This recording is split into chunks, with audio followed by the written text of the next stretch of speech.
ভুয়া স্বাক্ষর ও স্টাম্প জালিয়াতি করে ট্রান্সকম গ্রুপের 14,160টি শেয়ার আত্মসাতের মামলায় সিমিন রহমান ও তার মা শাহনাজ রহমান আত্মসমর্পণ করে জামিন পেয়েছেন।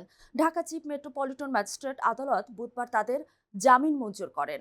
এর আগে সকালে 6 আসামির বিরুদ্ধে অভিযোগপত্র গ্রহণ করা হয়। তবে আদালতে উপস্থিত না থাকায় সিমিন রহমান, তার মা ও ট্রান্সকম গ্রুপের পরিচালক শামসুজ্জামান পাটোয়ারির বিরুদ্ধে গ্রেফতারি পরোয়ানা জারি করেন আদালত।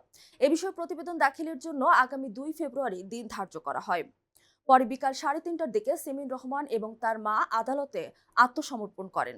তাদের পক্ষে আইনজীবীরা আদালতে জামিন আবেদন করেন। শুনানি শেষে আদালত 500 টাকা মুচলেকায় তাদের জামিন মঞ্জুর করেন।